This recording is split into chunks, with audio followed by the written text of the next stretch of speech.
that was her introduction, and she, met all the guys and the fishing guides and the duck hunters and everybody that was in there.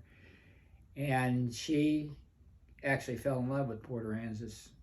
And it's just a testimony to it to think that someone that come from a place like Australia, where she was living, that she came here and loved the place. And it's really the people.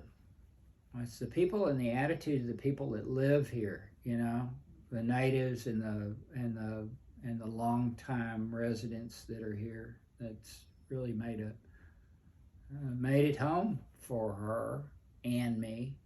It was easy for me to come back to. Although I'd been gone for a long time, I was able to get back into the world here. Went straight back on the boats, back to the sport fishing industry, which is where I'd come from in Australia, and started traveling again on the boats. Really, there's the Port Aransas. That's my story. It's not so much Port Aransas. I'm just a guy that lives here. So it seems that you know an awful lot more than most about the flats. So anything that you can help flesh out so people understand what went on there from the Second World War on or whatever, I think that would be interesting to folks. To the best of my knowledge, and this is not spiritual or financial advice. That's my disclaimer, and it also could be all completely wrong. But the statute of limitations on most of these things are probably gone. But my dad came here in the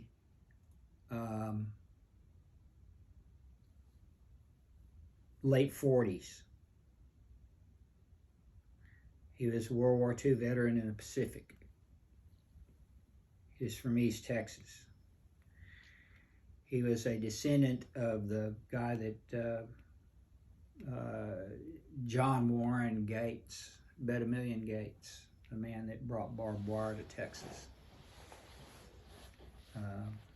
His father was a bastard son of John Warren Gates. But my mother came here in the late 40s, a single widowed mom with a new daughter. One daughter, my eldest sister. But and she came here to be with her mom, and her mom and stepdad. It was Mac and Shorty Fowler. Mac was a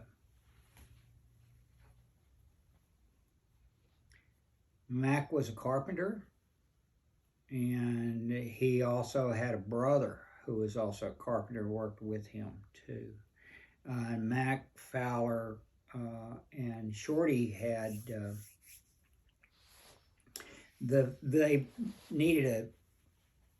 they got involved in a business. There was a place called the Port Aransas Club, which was a little beer joint and pool hall. And so Shorty ran that place and eventually wound up with owning the building and the lease. And the first license for it under her ownership was in 1946. So there was that period of time from the late 30s to that period of time when she was working for someone else. She did not own the place, did not own the building, never owned the land. The property was leased. The land that it was on was leased. And my mom came to town and with her new daughter, and she went to work waiting tables for Aggie South. And my dad showed up here, a single man, a professional gambler. He'd been in Galveston and left Galveston because of legal problems, and came to Corpus Christi to work for a fella that had a couple of high-class clubs in Corpus where there was gambling, and he saw the opportunity in Port Aransas, and he moved from Corpus over to here and went to work for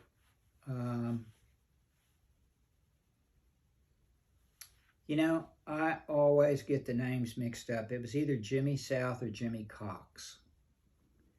And whichever one of them were the ones that owned the La Balinese and the Hangout.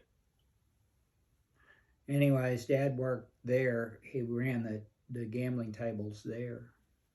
And So there had already been gambling going on here. yeah, he didn't invent anything that I know of. He might have improved. It was Cox, by the way. It was. Yeah. It was Jimmy Cox. Right. Okay. And anyways, Jimmy gave him a great opportunity, and Dad wound up building in 1953. He wound up building the Rod and Gun Club right next door to Shorty's place, and I was born that year, and they named me Jimmy. So there is no other Jimmys in my family or anywhere back in the background I could find. So I can only assume I was named after another bar owner. But anyways, let's see. The Rod and Gun Club had air conditioning, and it had mixed drinks, and it had, a piano, and there were people from all over the place that came to Port Aransas recreationally, and they wound up in there, and some of them wound up in the back room gambling. They wound up in the back room throwing dice, or there was occasionally a poker game there. But a lot of blackjack. And the jigger board. We had great people working for us. I can remember that as a kid, that they were really nice people. Bartenders and that. And I guess I was probably in third grade when I started coming out of school. I got out of school at 2:30 in the afternoon. I'd come down to the flats and rack balls on the pool tables at Shorty's. And that was always fun. I had to stand on a knee-high soda water box in order to reach the table in order to do that, but that was my job. That was pretty cool. I liked that. And as I got a little bit older, the locals that would come in there, guys like Jinx Martin and Dusty Rhodes and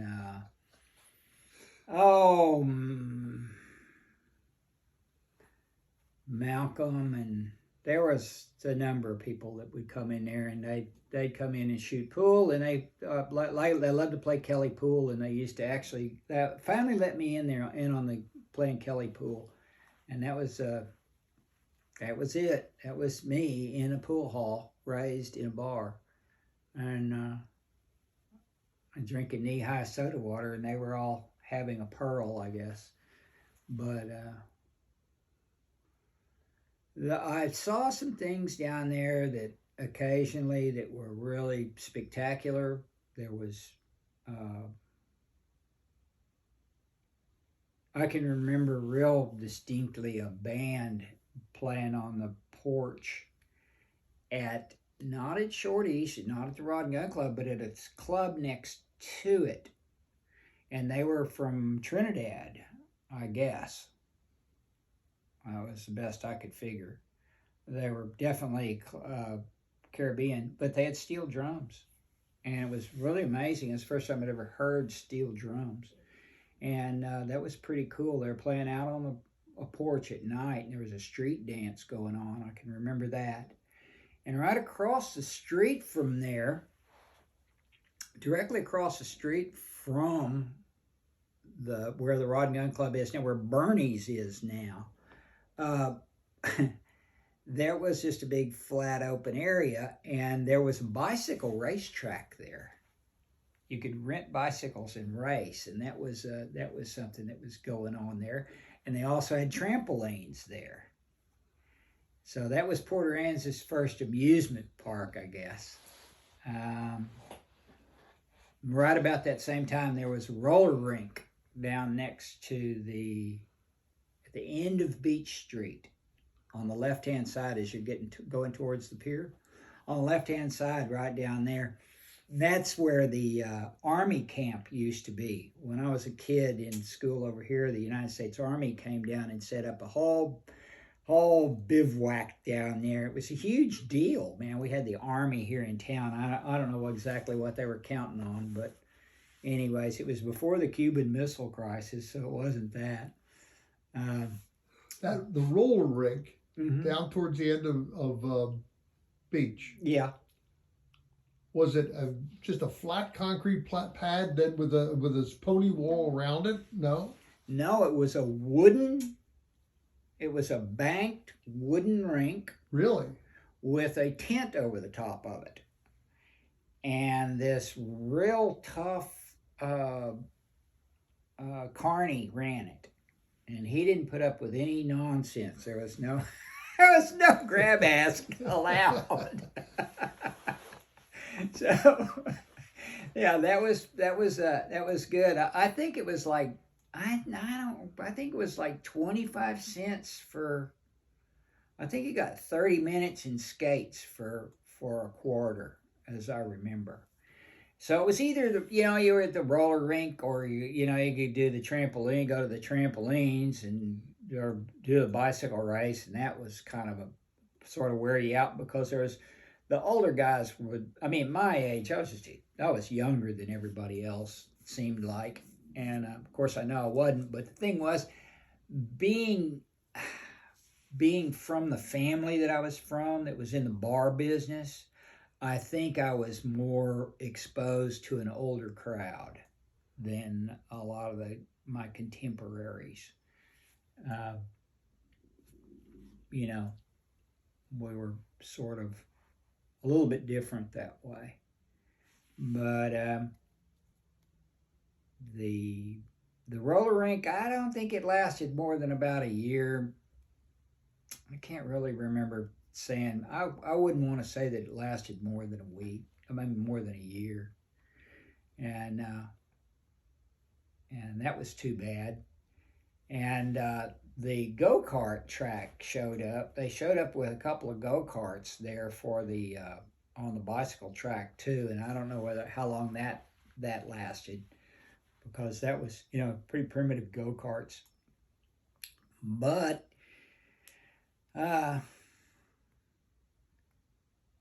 those were some diversions, along with the movie theater, which was always great. The Hamill family had that, and the outdoor movie theater, which was pretty cool. Always liked that. I really wished we still had one here. But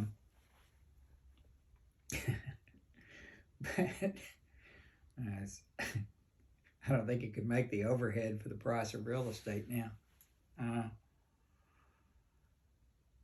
Then Matthews was there, and that was a always impressive. You could always pick up a job washing a boat if you're a kid. It's pretty easy to do.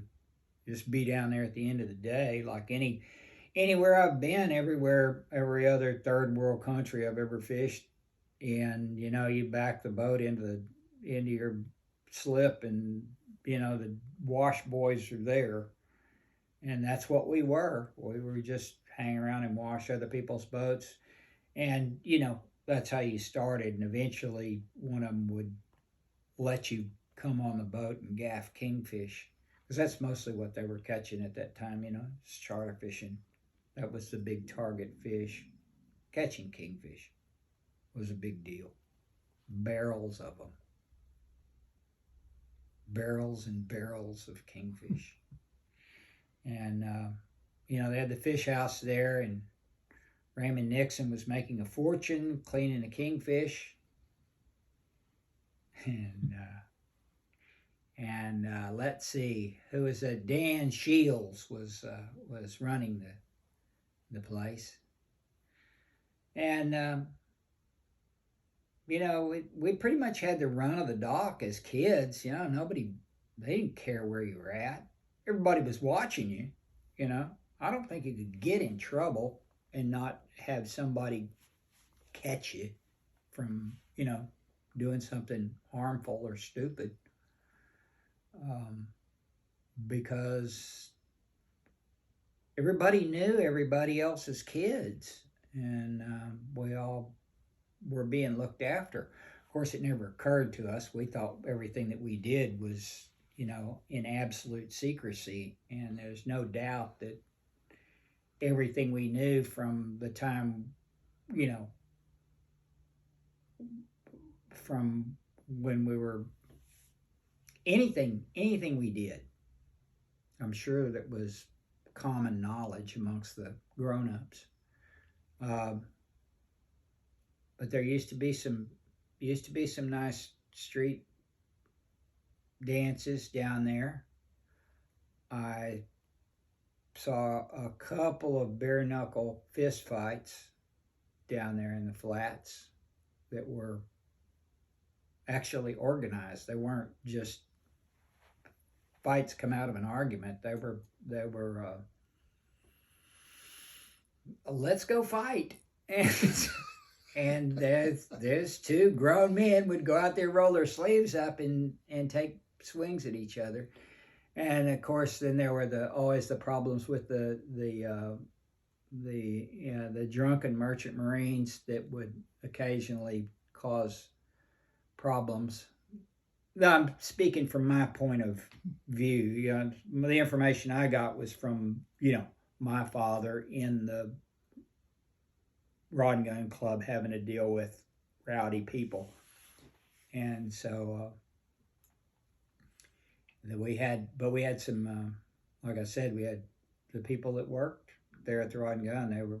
They looked after me, expanded my horizons huge as far as like getting to know things, the people I met in there. I was hanging with an older crowd. I spent a lot of time around adults, and you mentioned the name Shields. Was he a photographer also? Do you happen to remember? No, Dan was, I don't think he was a photographer. He was just he ran the fish house. Okay. And there's a whole series of pictures, but generally during the 30s and 40s with the name Shields on it. And when people would come into the dock and they would get their pictures made. That may very well be. He may well have been doing that. Like I say, that being before my time. And when I was a kid, I paid absolutely no attention to what any grown-up was doing. Very little attention to it. Or what they had done before. That wasn't on my radar at all. The people the people that came to Port Aransas and they came and spent their money there, stayed at the Tarpon Inn, the old barracks across the street from the Tarpon Inn, which isn't, of course, not there anymore. that seemed to be that I always, it was always referred to as the place where them college boys went. So I guess they must have kind of herded the rowdier uh, college age guys into we have the a barracks there. series of pictures of, I think it was called the Silver Dollar Saloon. Mm-hmm. Do you remember anything about that? No, the only thing I ever heard of it was gone. The only thing I remember The Gillespies, I think, had something to do with it. The only thing I know about the Silver Dollar was it was originally built by two guys that were bank robbers, and they put silver dollars into the concrete, in the concrete sidewalk around there. My brother-in-law told me about that. He remembered it. He's older than me, and I don't recall that. I don't recall that at all. I can remember seeing dice in the concrete sidewalk across the street in front of the Balinese and the hangout.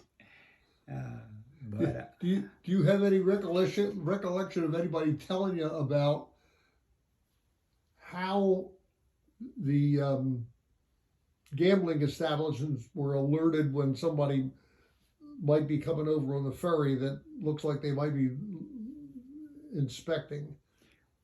Well, as far as I heard, this is from what I heard, was that there was communication between between either the ferry boat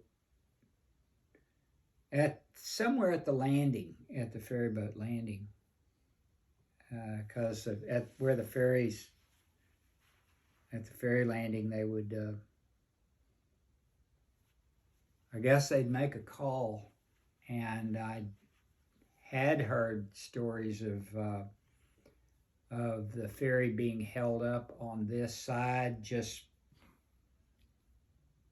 for a little bit longer than normal in order to get the gambling equipment out of the way and the dining tables set back up, because I believe that's what the way their system worked. They'd get the tablecloths and trays back out. I would dare say that there was probably as much tacit agreement amongst the owners and operators of the gambling operation and law enforcement. I wouldn't dare go so far as to say that there was any sort of corruption, but I would think that there was, we'll just call it whatever you want to call it. There were a lot of powerful people would come here and would be involved in that, and sometimes that would cause, if there were to be a raid that involved someone like that, there would probably be some repercussions for the law enforcement that organized it. But that came to a halt in the, it was early 60s when that came to a huge, that was the end of that. Actually, when they raided the Rod and Gun Club the last time, when Painter and the Rangers came down and they carried the equipment out the door and burnt it in the street out in front of the Rod and Gun. And what year was that? That was, I'd have to say, because I'd relate to it on the hurricane calendar. So 61 was Celia. I'm trying to, no, 60 was Carla. Oh, Carla, yeah, sorry. I'm trying to say that it was. I think it was before Carla.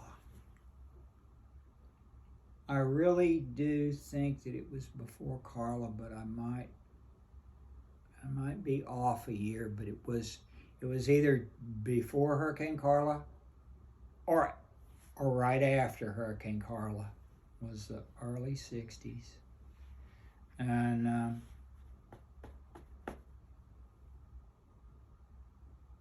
I really think that it was before.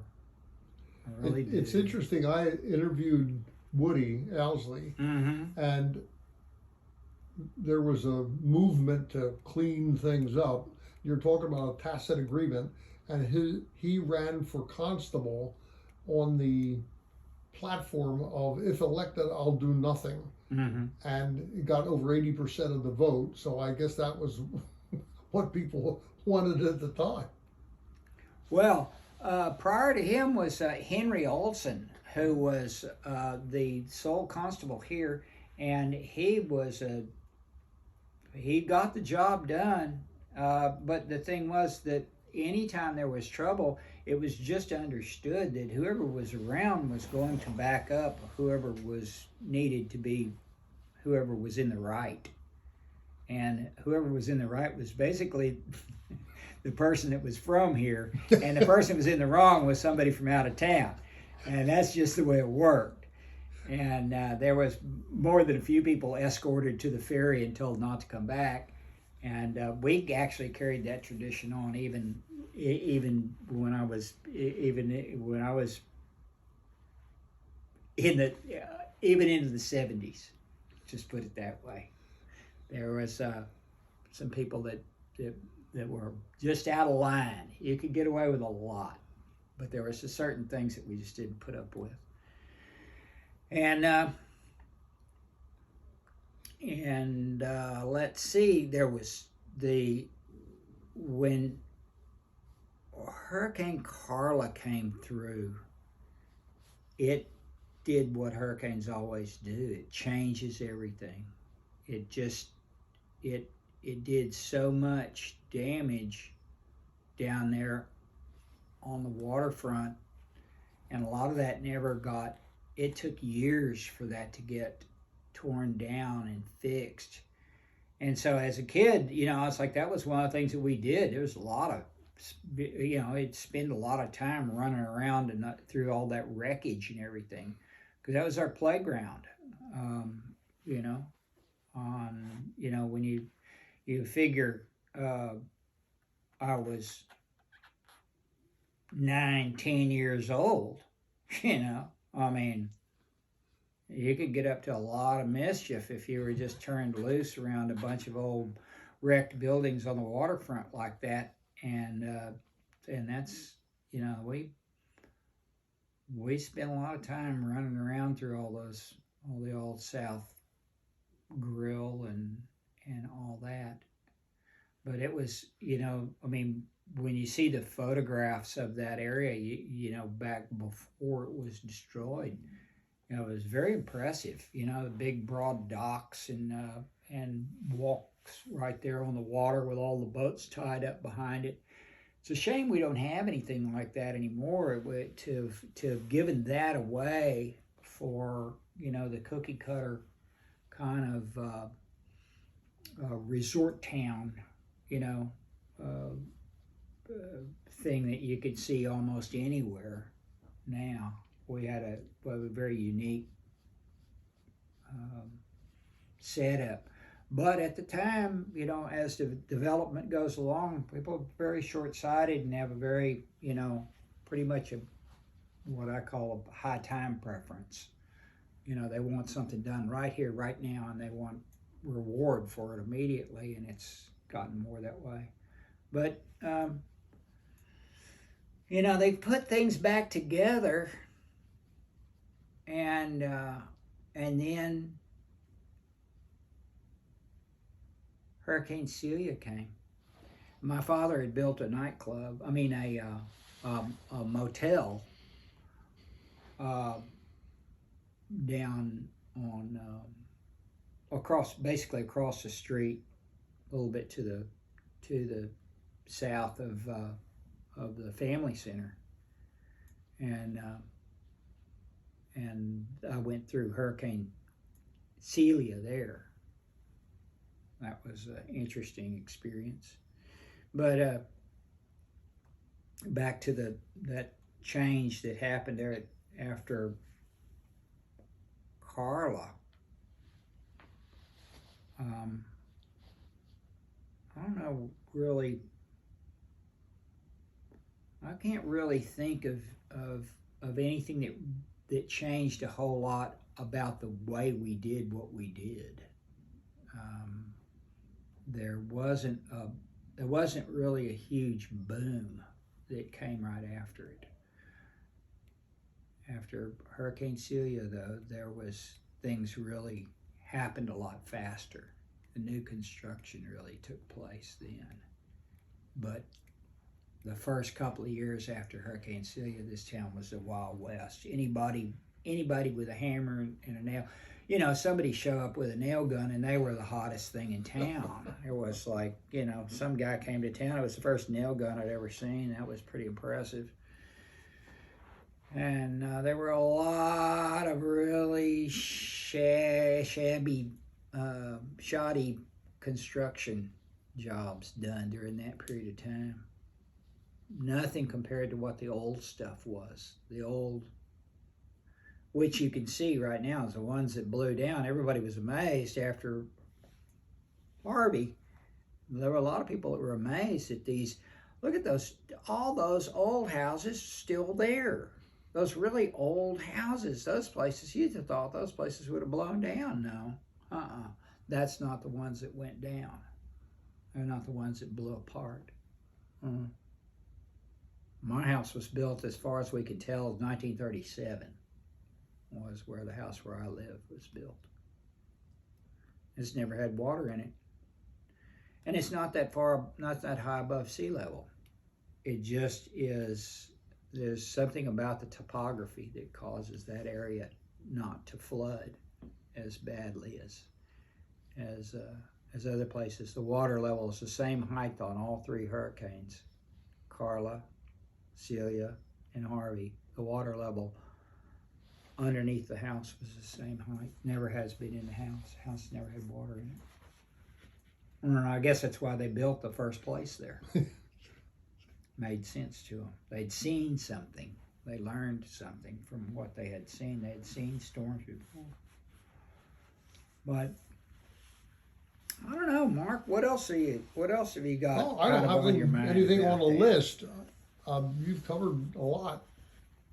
I think people will learn a lot by listening to it.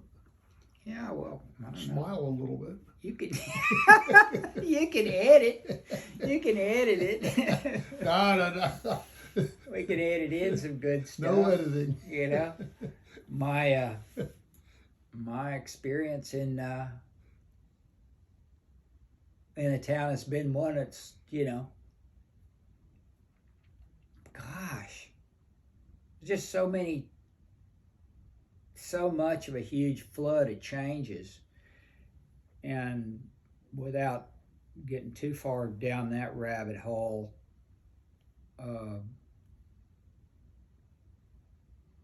of seeing, like we were talking about earlier, I've seen places, I've spent a big part of my life in resort towns around the world, resort waterfront towns. In the sport fishing industry, you do that. I work for very wealthy people. I go to different places. I get to see a lot of different things, and I see how different towns handle the development that always comes. And some places do it right, and some places do it all wrong. And I always say that we had a real Clint Eastwood moment after Hurricane Harvey, where we could have said, okay, hold it. We're just going to fix what we've got and come up with a plan. And we're not going to let anybody build any new stuff or come up with any new great ideas.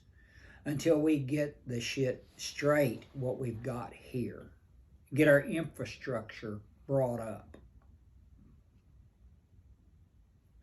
But that's not the way that it worked out. We didn't, there's infrastructure issues in this town that are no better than they were when I was a kid.